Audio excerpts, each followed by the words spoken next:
Party ఫిరాయింపుల్లో Congress ప్రోత్సహిస్తుందని మండిపడ్డారు కేంద్ర మంత్రి కిషన్ రెడ్డి. ఇతర పార్టీల నుంచి గెలిచిన వారిని కాంగ్రెస్లోకి చేర్చుకుంటున్నారని ఆరోపించారు. కేసీఆర్ బాటలోనే రేవంత్ రెడ్డి పయనిస్తున్నారని విమర్శించారు కిషన్ రెడ్డి. గతంలో ఏ రకంగానైతే టీఆర్ఎస్ పార్టీ కేసీఆర్ ఇతర పార్టీల గుర్తుల మీద గెలిచినటువంటి వాళ్ళను నైతిక విలువలకు తిలోదకాలు ఇచ్చి చట్టాలను పాతరు చేసి ఆయన ఏ రకంగా పార్టీ ఫిరాయింపులను ప్రోత్సహించారో, ఏ రకంగా ప్రజాస్వామ్యాన్ని కేసీఆర్ అవహేళన చేశాడో, ఈరోజు కాంగ్రెస్ పార్టీ ప్రభుత్వం కూడా కేసీఆర్ బాటలోనే రేవంత్ రెడ్డి ప్రయాణం చేస్తూ ఉన్నాడు.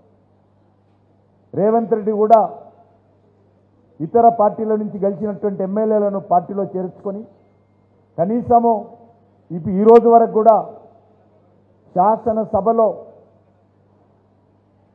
బీఆర్ఎస్ పార్టీ మీద గెలిచినట్టు ప్రచారం చేస్తూ డాక్యుమెంట్లో చూపిస్తూ మరొక దిక్కు వాళ్ళందరినీ కూడా కాంగ్రెస్ పార్టీ టికెట్ మీద పోటీ చేయించేటువంటి అవకాశం కల్పించినటువంటి అనైతికత ఈరోజు కాంగ్రెస్ పార్టీ వ్యవహారం చేస్తూ ఉంది. కాబట్టి రెండు పార్టీలు కూడా మోసపూరితమైనటువంటి పార్టీలే.